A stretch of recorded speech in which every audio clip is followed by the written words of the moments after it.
Hi, folks. This is Illia, and I'm with Rose again for a second conversation.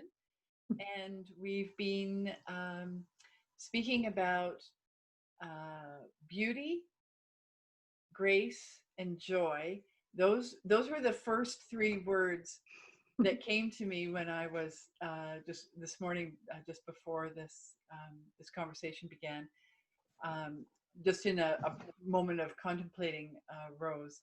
So, Rose, would you first? I'd like you to sort of describe, just so that people watching can have a little bit of a background of your work and what you've created in those in relation to beauty and art. Where to start? I went to York University and studied fine arts, so I have a formal art degree. But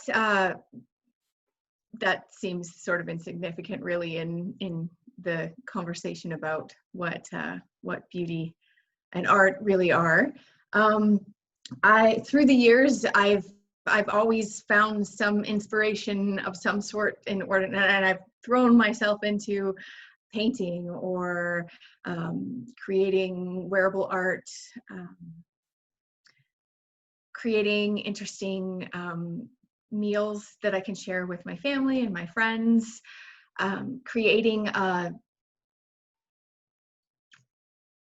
space for my children to grow and so that they can explore their own creative processes as well.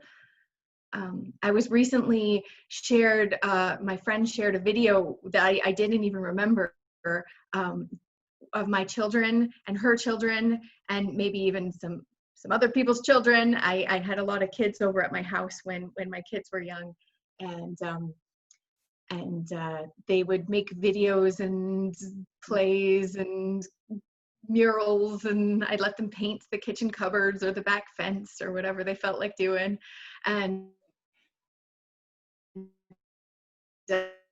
I had forgotten about this particular day, a daycare, basically for free.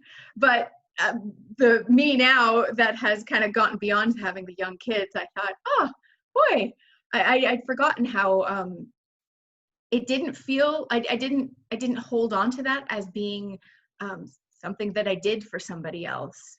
It was just something that I did because I was giving of myself and of my space and for my children and their friends, just in a completely open and generous way. And I really had forgotten about that time in my life. Right. That I was really open to that. Yeah. Reminds me of the tie-dye years where you had tie-dye centers outside. Oh yeah. Yeah. Occasionally I would collect so many art supplies that I didn't know what to do with. So I would just have an art party and invite the neighbors and friends and whoever wanted to come over. Yeah. Hey, I still have lots of those silks. They're all over the place. Oh yeah. Oh my God.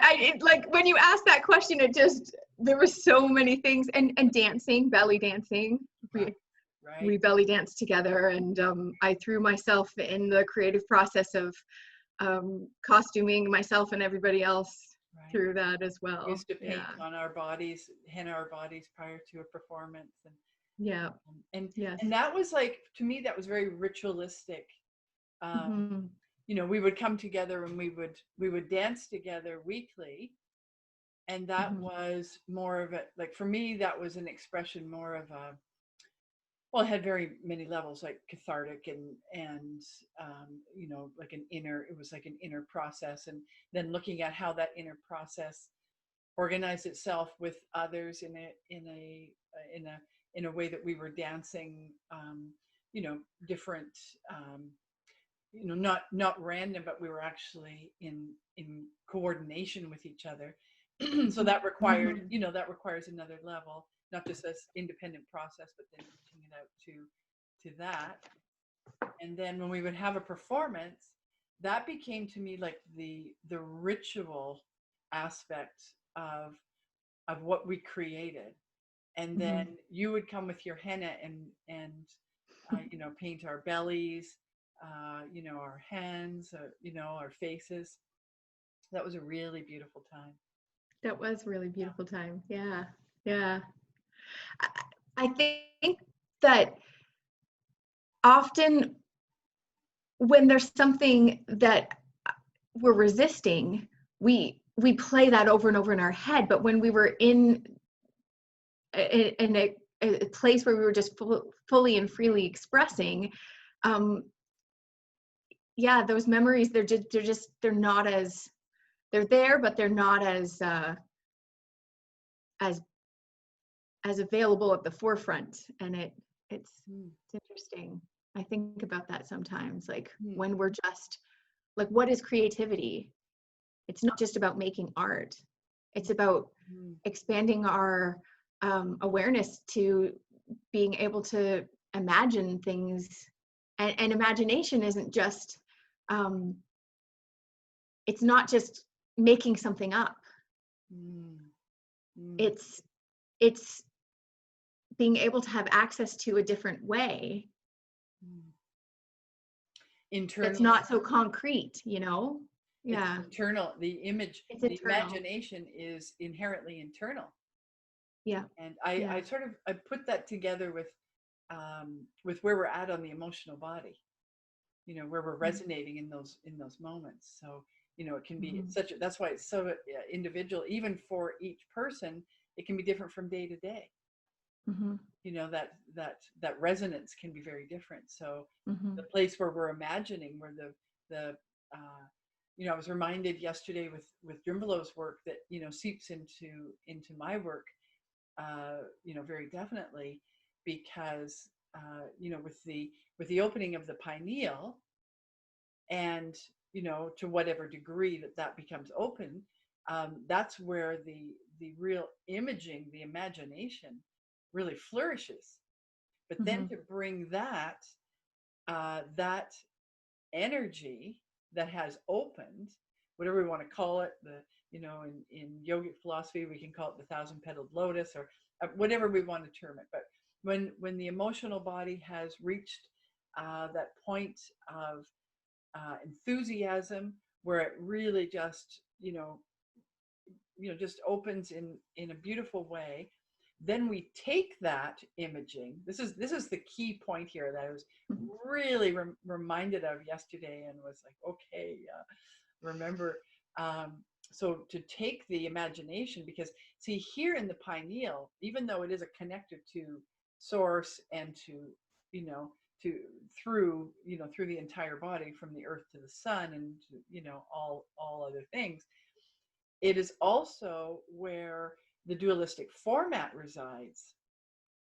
So that dualistic format is a beautiful thing. It's the third dimensional matrix of creation, the flower of life represents, and it's a beautiful thing, except it's limited in its capacity. Mm-hmm. So it has a certain amount of dualistic format. But then when we get to that place where we realize that limited capacity, it's then that we bring that down into the body, into the great electromagnetic field in the center of our being. So the very, represented in the body.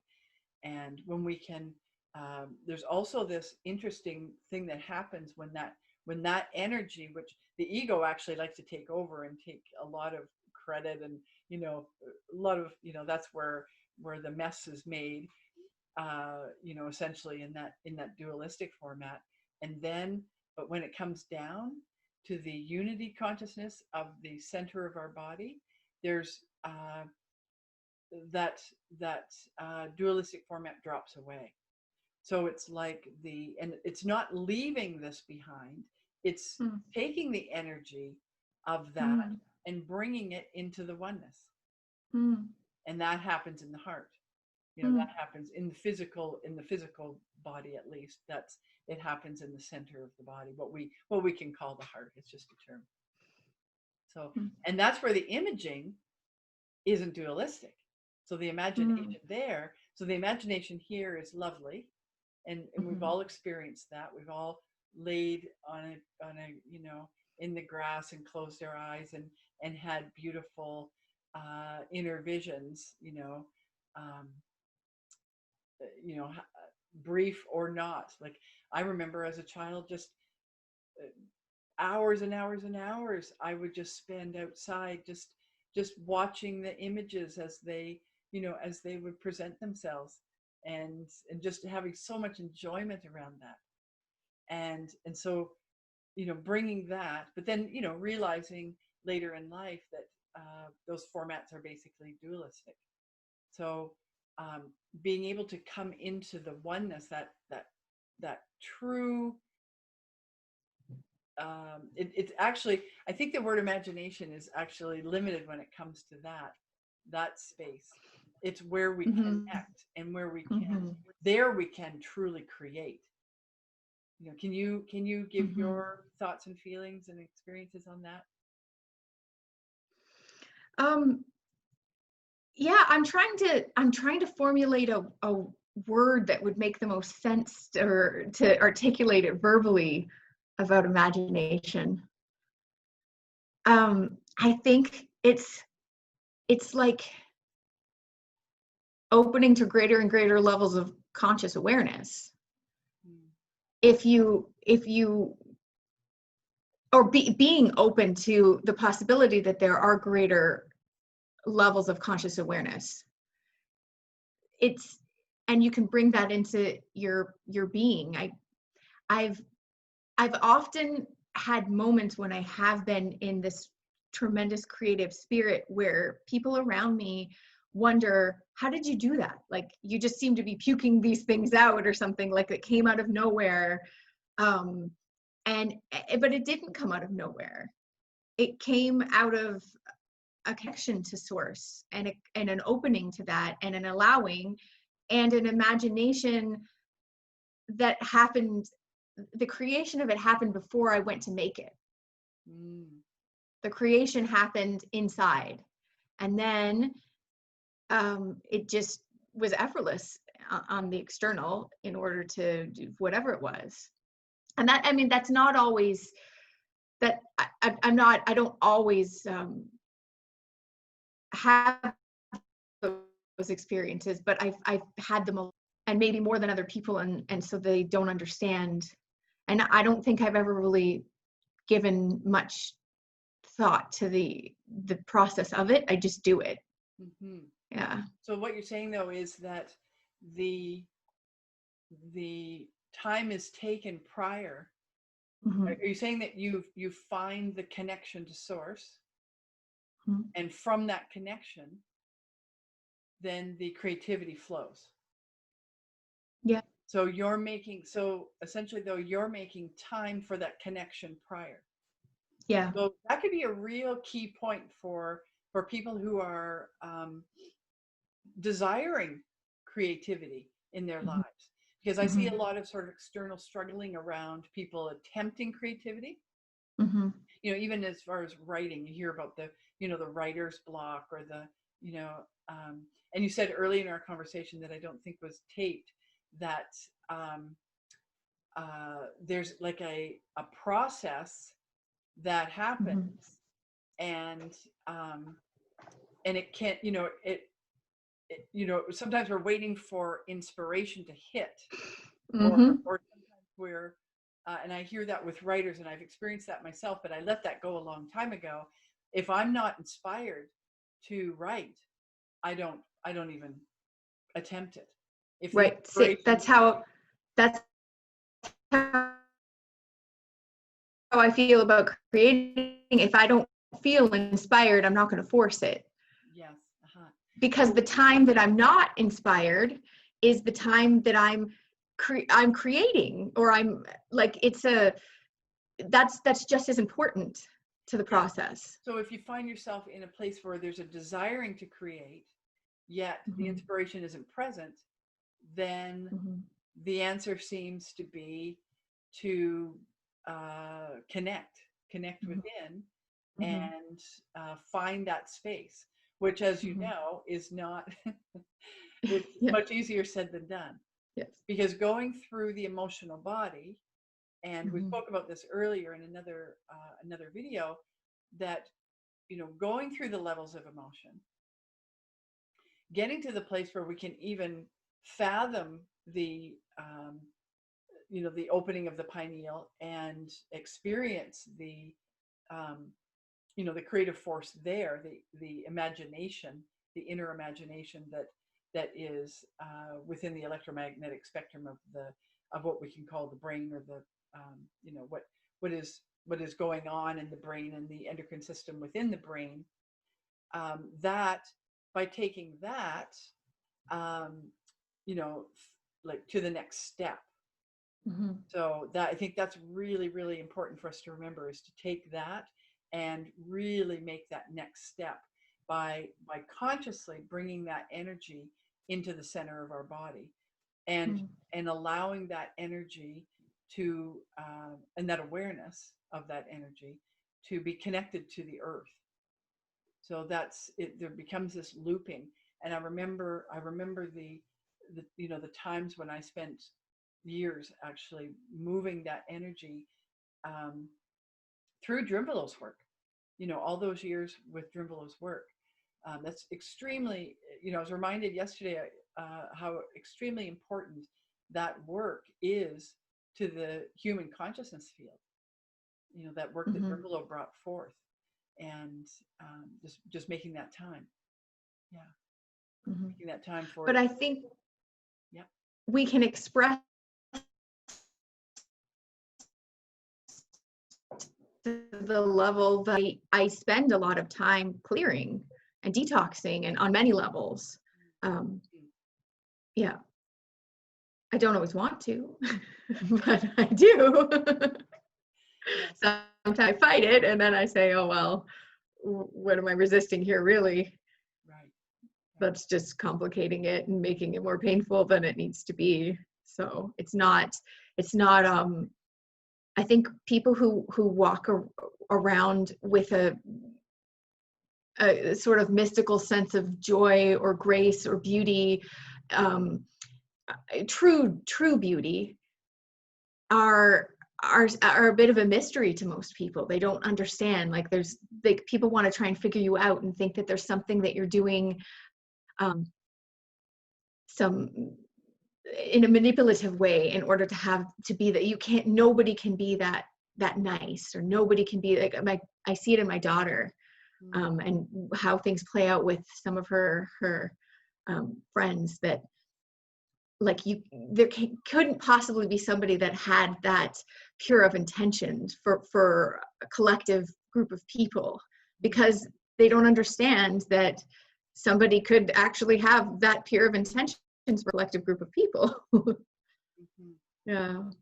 And how So it and how those pure intentions are made manifest mhm, mhm, in this reality. It mhm, doesn't come from a magical wand outside, or that somebody got more than another. Those people that are exuding the truth yeah. are people who have went through the hell, and instead of attaching themselves to it, found the way through it. So and did so over and over and Yeah. continuously. I'm speaking about myself here. I continually um, am in that evolutionary process, because I know in essence of truth, it's a never ending process, whether we're in a body or out of a body. But when we're in the body, we have such great opportunity to evolve our consciousness, and to assist others to do the same. I mean, this is a great opportunity we have. Mhm. And so I apply that to the best of my ability, and of course I hit the walls of cognitive dissonance all the time. And but I'm in witness of Mhm. that, and then I realize, just by my own observations, whether it's internal or external, with word Mhm. or um, reactions, response, everything, we can just become that witness. And from that, Yeah. and it's important for the people watching. I know this, but it's important for people, if they're just starting to get into the internal work, that we have to make very private time. When I Yeah. bring people together to do it, how, as you know, I call it the transmutational spa. Uh, Maybe very difficult, but it's actually made very much uh, more beautiful and facilitated by having that group energy and having Mhm. people giving and receiving in an equal format. So that's a beautiful thing. But most of us are doing our inner work every day, and we're doing that alone. Mhm. And basically, essentially, that's really what we have to do. We have to get to Mhm. that place. Sometimes a group format can give, can catapult people into doing more work, and individually. But that work really essentially has to get to that place where we take that on, that responsibility, and we do it. It's a very Mhm. individual internal process. For sure. Do you have any? Can you give me? Because we're creating all the time. Yes. Oh, we're creating all the time. It's just we're usually probably creating what we don't want because we're fixating on that and we're not moving it. Well, we're attached to one side of a duality, to the uh, sometimes complete unconscious to the other side of the duality. So we're creating, of course, we're Mhm. creating mostly from unconsciousness anyway. Um, but beyond that, when we find ourselves creating consciously, or we're at least aware of that we are creating, and that creation, is in a dualistic format, then we really love, the ego loves, or what we can call the ego. I don't even like that word, but it loves to attach itself and take credit for one side of a duality to the exclusion of the other, Mhm. partial exclusion at least. It may acknowledge that it exists, but it's that's its opposing force. It's usually, you know um, we're just taking sides essentially. So we're creating from that space, that division, that separated space of taking sides. And we do that, like, there's so many dualistic, um, really basic dualistic formats that we're building and creating our lives on. And it's very painful, as you know, Mhm. to get to those places where we see how we had created, um, certain things in our lives, and allowing ourselves to be, honest and humble enough to really embrace it, to let it go.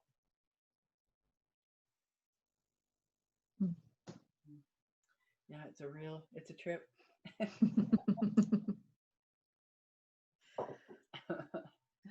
So what is your daily process for transmuting?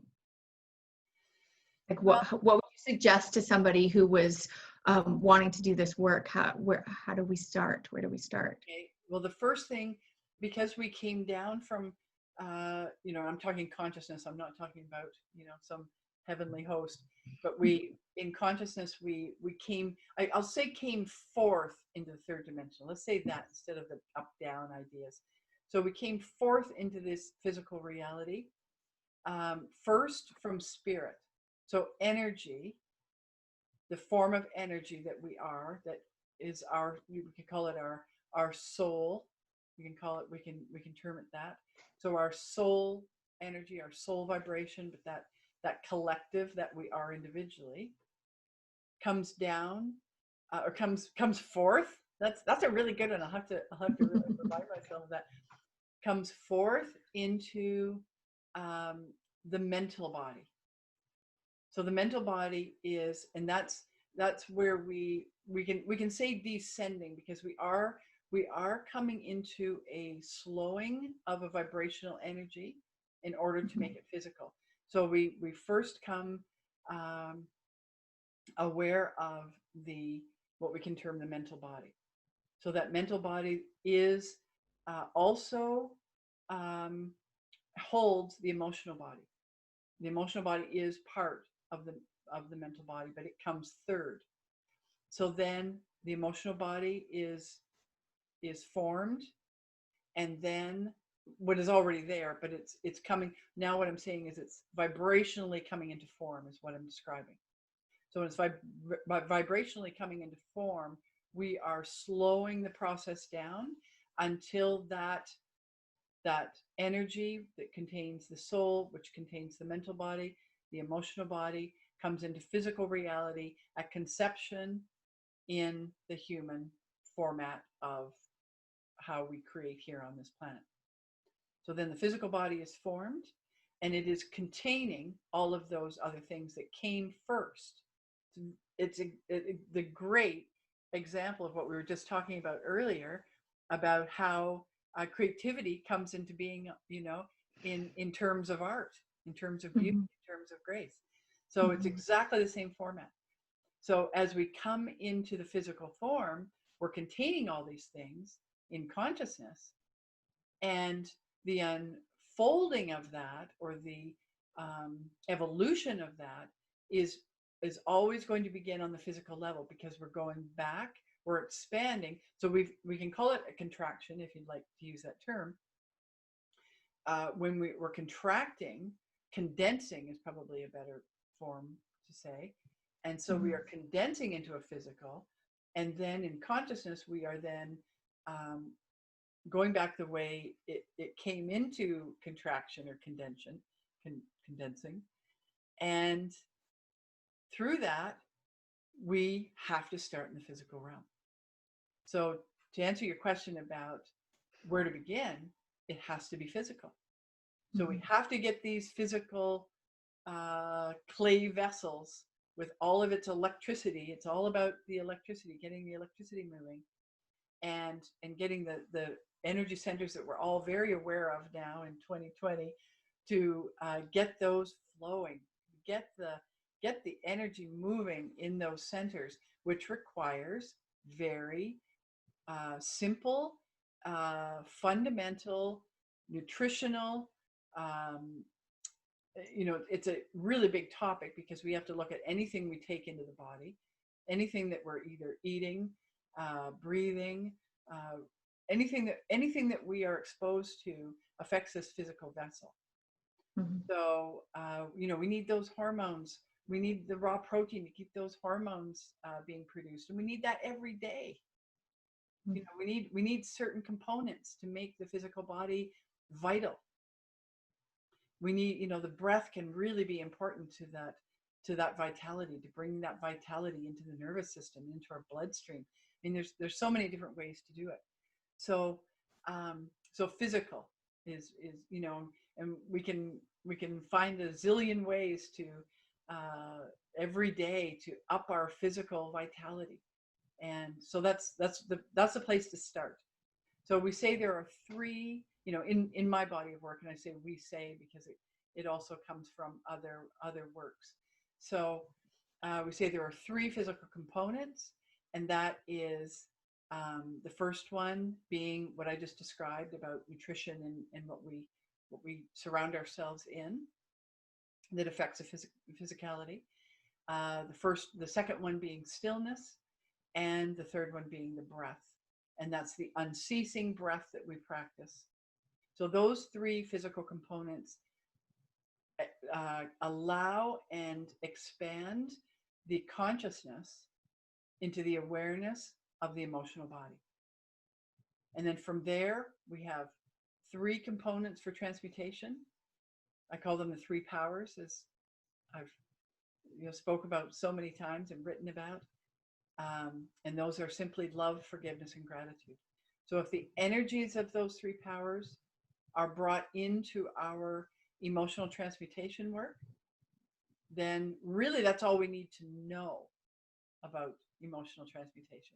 It's like being willing to feel, feeling it with love, forgiveness, gratitude, one or two or all three, simultaneously. It doesn't matter how they come. Every day is different too when we're doing our work. Sometimes gratitude is required to even get enough willingness to even do the work. So, sometimes if it's a struggle for me, I'll think, okay, what am I missing? What am I missing here? Why am I struggling? Well, often gratitude is, I mean, the real essence, the real power of gratitude has eluded me, whether, be through a stressful situation or whatever it may be. Gratitude eluded me, and I can usually bring it back to that. And then when I discover it again, then it's very simple. You stop and you get into the willingness of feeling gratitude, and you expand it and you expand it, and you get the gratitude really, just really overflowing. And then and we keep going. So it's complex and it's simple at the same time. Mm-hmm. So from there it becomes more and more complex as we move through our emotional body. The complexity gets greater and greater and greater until we get up to here. That's where complexity switches then and becomes more and more simplistic. This takes some study, from everybody can just go to my website and there's lots of study there. But then it becomes simple and simpler and simpler, which is really interesting, and it also can be seen in the sine wave. How the sine wave becomes more complex and more complex till it gets here, then it becomes simpler to here, and that's just the way the human consciousness in the body works. So from there, from the mental body, we switch into another. Like I say, love, gratitude, and forgiveness is never put on the shelf. It's always present. But by the time we're reaching the mental body, it's part of our awareness. We're embodying that at that point. And then we have access to the transmutational fire, the fire of the light. People talk a lot about the light, but we always have the light. The light keeps us in these bodies. The light is the flame, the fire that is the spirit of what we are. But we're not aware of it because of the shrouds of the emotional body and the shrouds of the physical body. So it takes, in this evolutionary process back through the way we came in, we gradually and sometimes not so gradually find our way back through, and it's all things within the emotional body. It's all the it's all the griefs, it's all the fears, it's all the rages, it's all the pains, it's all the apathies, it's all the unconscious. So we get to see those little bits at a time. Sometimes they come on, sometimes as a flood that can be really, really overwhelming when the emotional flood comes. But when I've really taken, over the years, really taken a lot of solace in knowing, really, really knowing that, like, our own spirit is in charge of this evolutionary process if we've taken the responsibility and commitment to ourselves to go through. And it never, and I mean never, gives us more than we can actually handle. And by handle, I mean ability to transmute at that time. The awareness and ability. So I say, even though we can get into this really extreme overwhelm when we're going through the gates, when this happens, there's going to be extreme overwhelm. But the gates below, which you can't see, but the gates, the gates that come up from below, they're preparing us. All the work that we've done, they've prepared us for the greater awarenesses, for the greater spiritual awarenesses that that we are anyway. We just haven't we haven't aligned with them. We haven't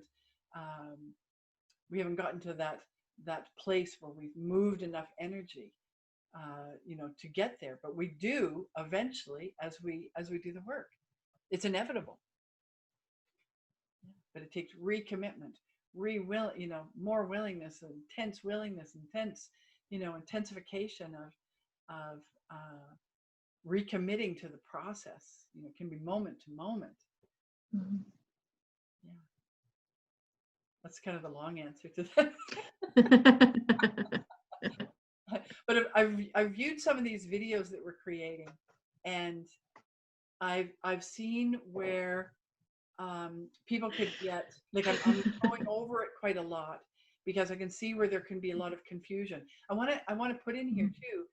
This is something for people that are new to the inner work, and they're starting to view like their outer reality, because outer reality is going to shift and it's going to be changing, and that can happen very dramatically at times. So when that happens, there's something to keep in mind, and that is two things can be completely different yet appear exactly the same. Mm. And that goes with the inner work that we're seeing. We can see it, like, we can see it and be like, whoa, it caused a lot of confusion because it just exactly what I just said. It can appear to be completely different. It can be opposite as well, but be exactly the same. Or it can be completely the same. But anyway, you get me. I do. I'm I going do. off the cliff here. Right? So be aware of that in internally and externally. And in other words, don't be too quick to leap into judgment about how things appear. Mhm. Just witness it. Mhm. Yeah, just be like, okay, and just keep going. Just keep applying the principles, applying the powers. Apply the powers, whether it be internally or externally. Apply the powers. Mhm. The compassion that we gain when we go through our own personal pain, then gets, I mean, it's in our field. We don't even have to speak it. It's in our field, and wherever we go, that field is shared. So it's automatically shared. It's naturally shared. So offer that compassion to people who are, instead of offering our judgments, let's offer our compassion. And we all have compassion. It's just at whatever level we've reached our own personal pain is how developed our compassion has become, how the depth of our compassion. So and the depth of how much pain we've transmuted is more to the point. So compassion, sometimes people want to hold under their pain. They want to really hold it. I'm really feeling this. I'm really feeling a lot of pain, and I'll be compassionate for that other person that's also in that pain. That's not the compassion. That's a type of compassion. That's a level of compassion. But what happens when we release our personal pain through forgiveness, love, and gratitude? That we've actually released it out of our DNA, out of our physical structure, out of our emotional structure, out of our mental structure. What happens then to that compassion? It becomes compassion without attachment to pain. And then that compassion goes forth and then really has an effect in the environment. And it does not just necessarily in our own auric field, but it can be then pushed forth out, as far and wide as it wants to go. So really getting to that inner compassion, to that compassion for self. We release our own personal pain and really feeling that compassion. Sometimes when I'm dealing with a level of pain, emotional pain I'm talking about, I will lay, after a feeling of transmutation or letting go, I will lay with my physical body, with the awareness of my physical body, and I will allow that feeling, that compassion is only a word. It's an energy. It's a feeling of, it's electrical. It's a vibration. And I will allow that to just flow however it wants to flow through my body. I don't attempt to control it. I only allow its where it wants to go. I'm willing to allow it to move however it feels to move. Sometimes it'll stay sort of contained in the physicality. Sometimes I'll feel it going outside of my physicality and really filling me up there. And, you know, I just allow it. Just, you know, it's just an expansion. It's just you know, and it's so beautiful and you know, glorious that, you know, I sometimes would say to myself, you know, I'd be so grateful to myself as witness, just be so grateful to, um, you know, to be present with it. Yeah. There, I got off on a tangent again.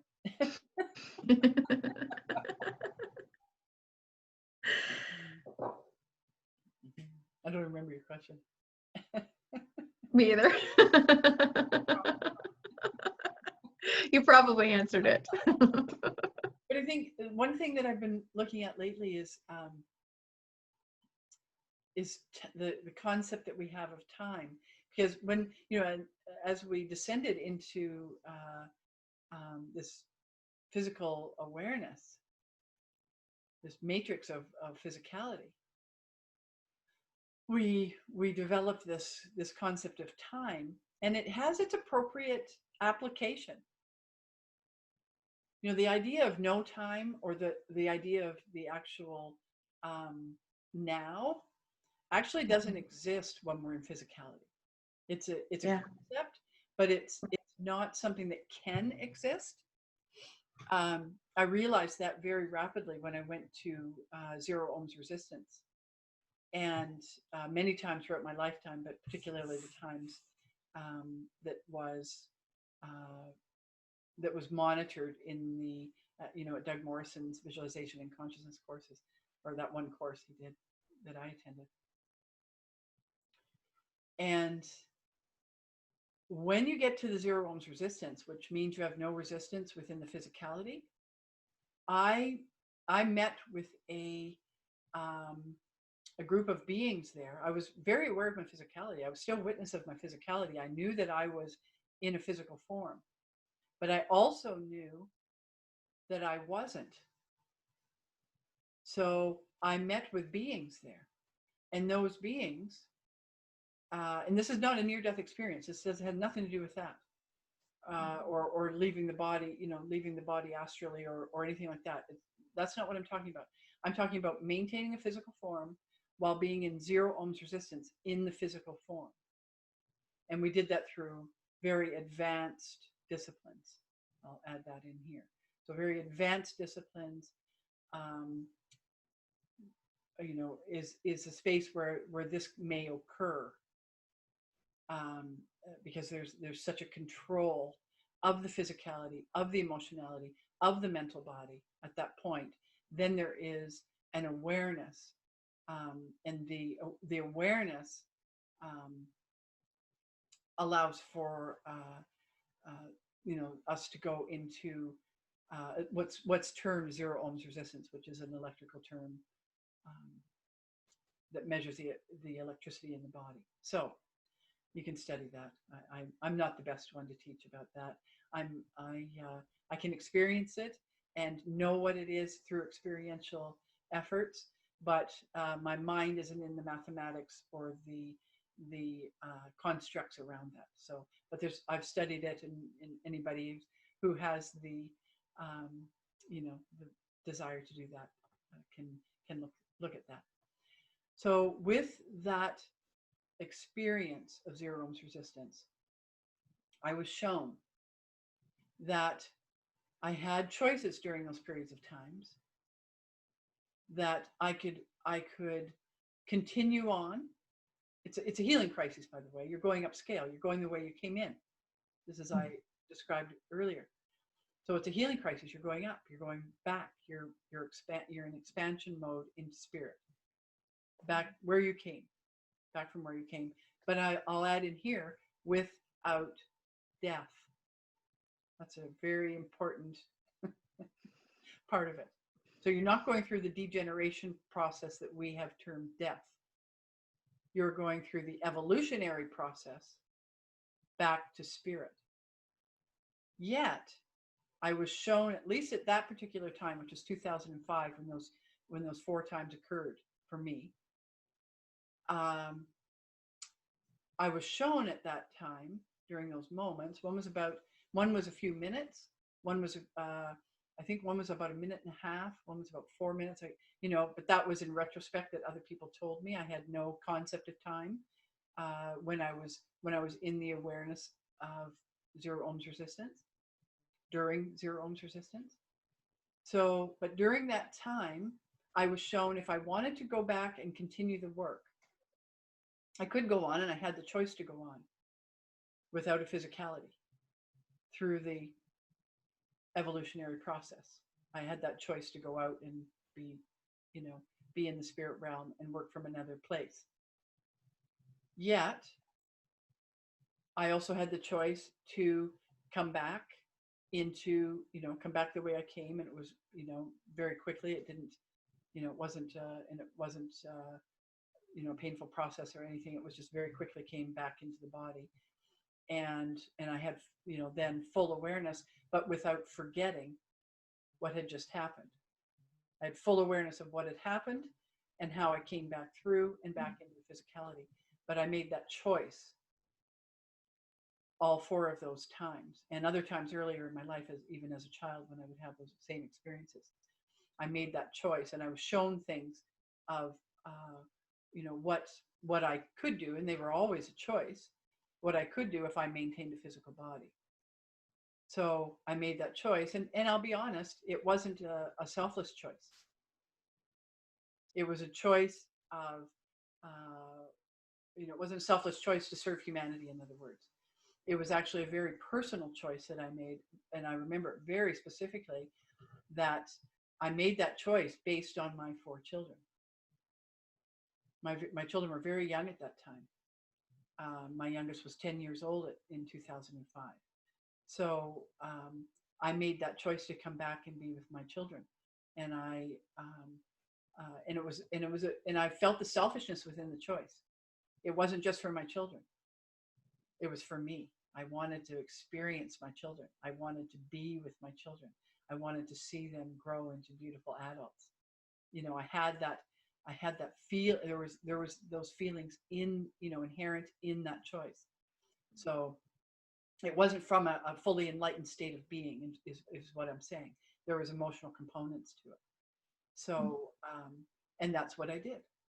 So, and that's what I'm doing. So I got to see all my children come into beautiful adulthood, and be the human beings that they are. And and I'm continuing on my own evolutionary growth. And where, and basically that's where I'm at. Evolutionary, personally, in my own evolution, I'm at that space where I'm just taking each day, and that's really a beautiful, beautiful experience. Really, just taking each day and each moment. I want to speak about time. So, if we didn't have this aspect of time, then we wouldn't have the past, present, and future. So in the zero ohms resistance, when I left, you could say, the physical body to experience the spirit, but like I said, not the awareness of the physical body. It just became, insignificant for those moments. I was shown that there is this molecular structure. If we want to be contained in a physical body, there is a molecular structure in all of the third dimensional reality that is very beautiful and gorgeous, that takes place because of the little chasm that we call time. So spirit is the now. Spirit is always holding us in that now. But if we want to be in a physical, emotional, mental body that goes into, maintains a physical body, we have to maintain that molecular structure, at least for now. That molecular structure I know is going to change, and that will happen as a natural progress of our own individuality, our own evolution. Mm. We don't have to do anything about that. We don't, all we have to do is right now deal with the holistic construct that we are in, which is a physical clay vessel of beauty. This is a beautiful thing that we have done to, to come through this journey into this physical reality. And all that other stuff, like all of it, we do whatever we can in our own transmutational processes, whatever we're willing, not what we can, but what we're willing to do moment to moment. And, and continue the process and let the evolution happen. It's like the compassion that we allow to go through our physicality and out into wherever it needs to go. It's exactly, that's how I see the molecular structures changing, because we are changing. I feel it. I feel the change. I've been feeling it for quite some time. And, those changes, if death is the change, that's okay too. If that's the change, if we, if that's the change we choose, that's perfectly fine too. That's perfect, it's perfect beauty.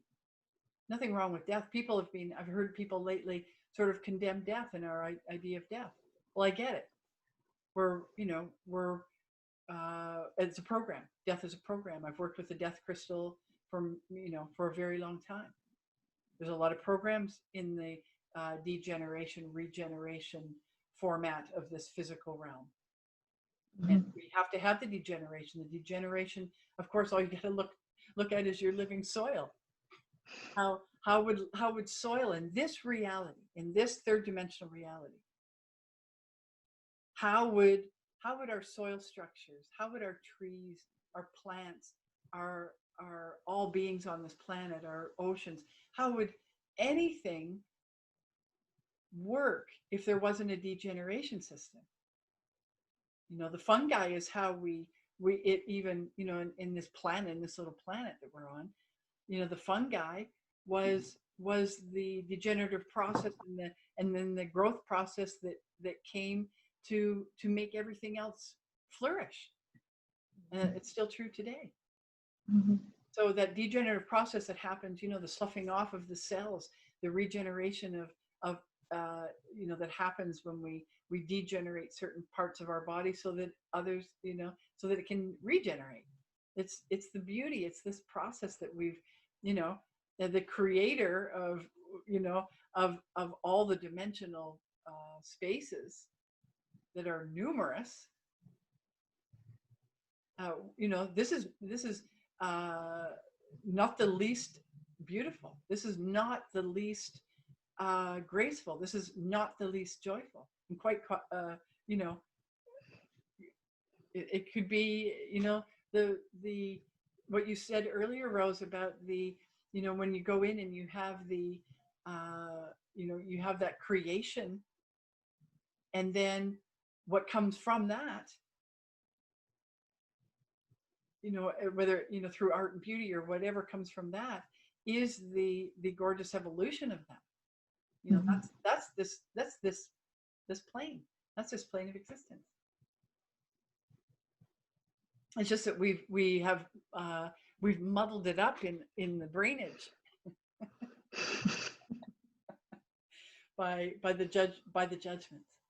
It's really that simple. I mean, what person that ever gained any kind of conscious awareness of themselves didn't really truly know that judgment is the core issue of all of the externalized pain and suffering that we perpetuate into the hologram.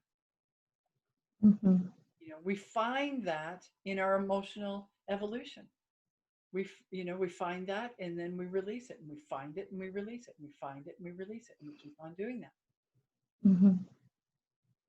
And that's the way it is. That new saying, "It is what it is," which I do not like that saying, by the way. My one son, I'll hear him say it, and I understand what he's saying about, well, it's a sense of acceptance then, right? That saying, "It is what it is," but it also can mean that slipping into a state of apathy. I can see that, it's sort of used in that, "Oh, it is what it is," So, um, but I think we just got to keep going. I think we just have to keep going, and not allowing ourselves, each of us, to not allow ourselves to forget the true joy, the true beauty, the true grace that we are living if we have a body. Mm-hmm. That goes for all beings, like all the animals and the birds and the stone, the mineral kingdom, and all beings. We just have this, this immense opportunity for all the beauty in life. Yeah. But it takes effort to really, so it's not, let's take a little moment about superficial beauty or Mm-hmm. superficial joy. Mm-hmm. Because that can, if we think, oh, we want that, we want that. Mm-hmm. So we'll try to make that happen. I mean, how many industries are based upon that? For sure. Right? Like, Yes. The externalized beauty, cars, makeup, sex appeal, whatever. I mean, the list goes on and on. Whatever, people spend a lot of money on, that's trying to create a beauty that is false. It's a false beauty. It's not a true beauty because it doesn't come from within. It's not a natural beauty, is what I'm saying. Mm-hmm. It's something to make it seem beautiful in the lack of that true essence of the true beauty. So it's trying to put that face on, it's trying to put that facade on, and I'm not saying not to use certain aspects. I love to be creative, as I know you do, Rose, with jewelry and clothing, and I'm not saying that we have to stop showering. I'm saying that that it first comes from here, and then that is expressed, yes. but not from lack of. Right. Yeah. Not trying to, Mm-hmm. make it seem something that it's not. Yeah. And that's a process. It's not all or nothing. That's we're Mm-hmm. all in that ongoing process Mm-hmm. of, letting go of what's false. And then the truth exists. We're not creating the truth. The truth, the true beauty, the true grace, the true joy, the true love, the true everything that's truth, everything that is of truth, is of freedom, always is in existence. The essence of what we are. Mm-hmm. But it's the letting go of what isn't Yes. that allows the vision of what is. Yep. And then back to the other news, like I said earlier, that never ends, that letting go. As far as I can tell, from my perspective, even in higher dimensions, people are talking a lot about higher dimensions, and that's fabulous. We're still maintaining, if they're talking about it, they're still maintaining a third dimensional body. So, I know that there are other influences from other dimensions in the third dimensional realm. I'm not disregarding that. They have gotten me where I am today. Without that influence, and facilitation and you know, constant badgering, I would have, you know, possibly become very lazy and, um, you know, and not have progressed as quickly as I did and am. Mhm. So, you know, those other dimensions are extremely important to our third dimensional physical unfoldment, Mhm. and and yeah, of utmost importance actually. But I remind myself I'm in a physical third dimensional reality, and from here I will do my work. Mhm. And Mhm. I think that's really important for us to remember, and allow the other to unfold naturally. Yes, we are going to come into, uh, you know, and we are experiencing. There's, you know, the dimensions are like octaves. They're like, you know, and we can look at that as, you know, as a piano. So octaves on a piano. So they're very much like that. It's just like the octaves of the emotional body. It's, Mhm. you know, we're going up the octaves of the emotional body. So that's a, you know, that's a third dimensional evolutionary process. So when we get into fourth dimensional evolutionary process, that's a that's a lot harder. It's not. It doesn't get easier. People have this misconception about how much easier fourth dimension or fifth dimension is. Well, I remember what it is. There's many of us on the planet that do. It's not easier. Not even close to being easier. Mhm. The evolutionary process of it is what I'm talking about. Moving through Mhm. the evolutionary process. We always get lovely plateaus because that's how life works. We get these lovely plateaus, and you know we choose those individually where we can really bask in the beauty. And you know, it is beautiful. It's all beautiful, but it's not necessarily easier. If people are looking for an easier route, it's not fourth, fifth, sixth, seventh dimensional.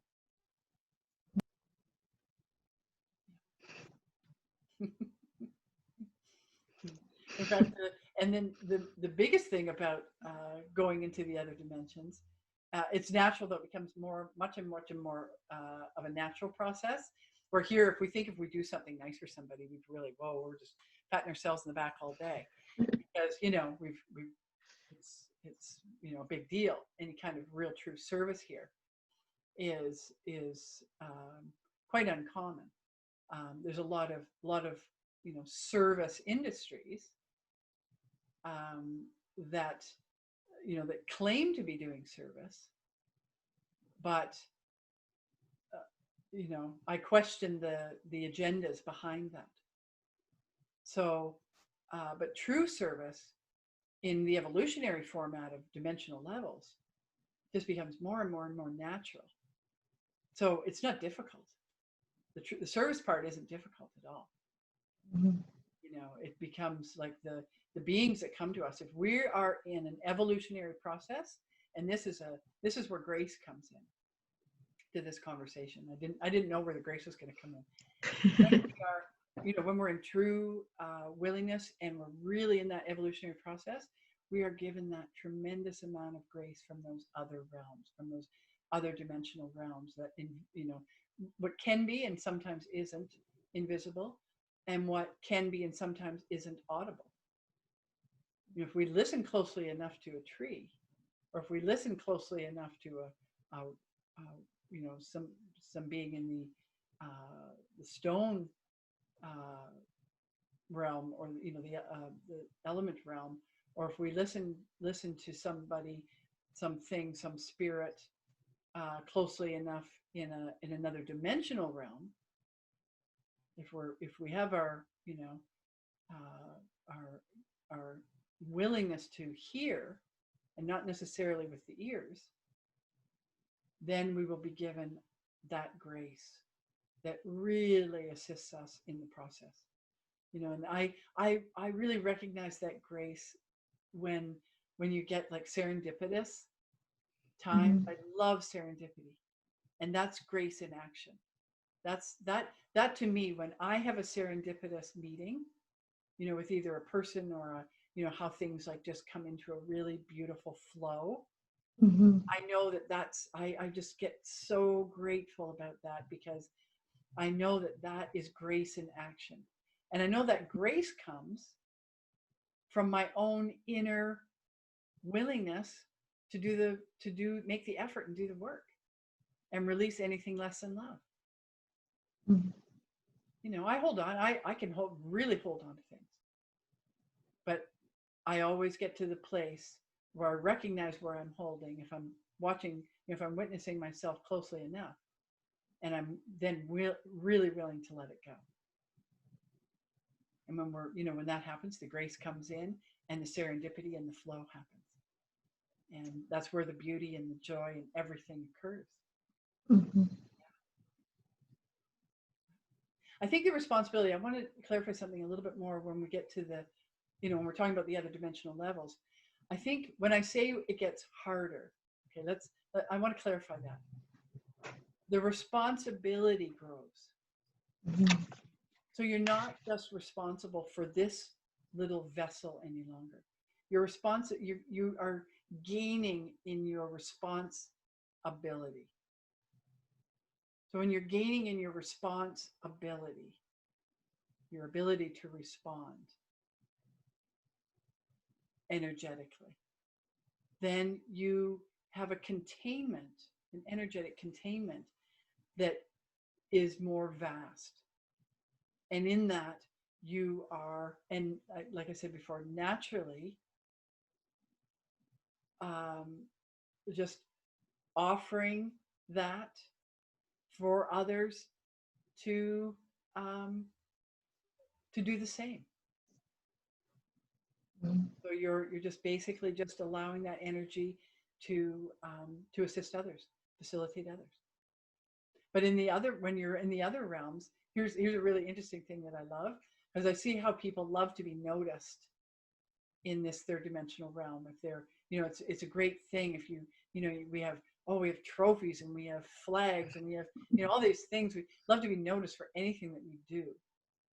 Well, in fourth and fifth and higher dimensions, those things are completely, they become totally irrelevant.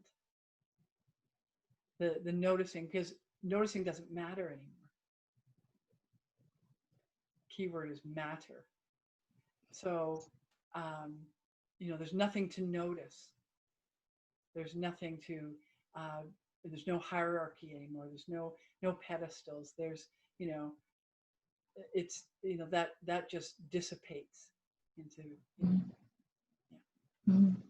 So that's so if we think we're working in fourth and fifth dimension, that's maybe one of the patterns to really look at in our own personal unfoldment is, does it matter at all that anyone or anything notices anything that we're doing in true service, or what we consider ourselves to be in service?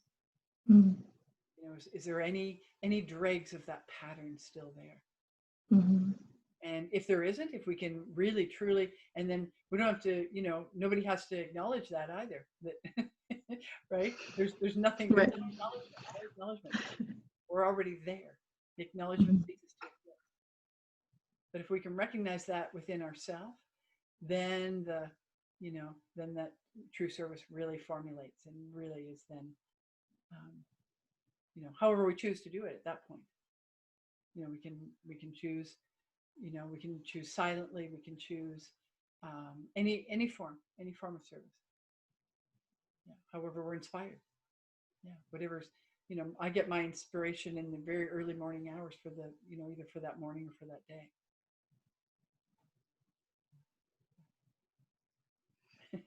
That was another little tangent. What would you like to say, Rose? Oh, I think you said a lot. Yeah. Without opening up another conversation, it feels pretty. We got to the joy, the beauty. Yeah. Yeah. Mhm. So let's kind of go right back to basics. So from wherever we are, like wherever we are in our physical body, Mm. physical revitalization. Wherever we are in our emotional body, that's from where we work. Mm. And we just, we allow it to come forth, just however it presents itself, and we work from there. Love, forgiveness, gratitude. And let's just leave it like that.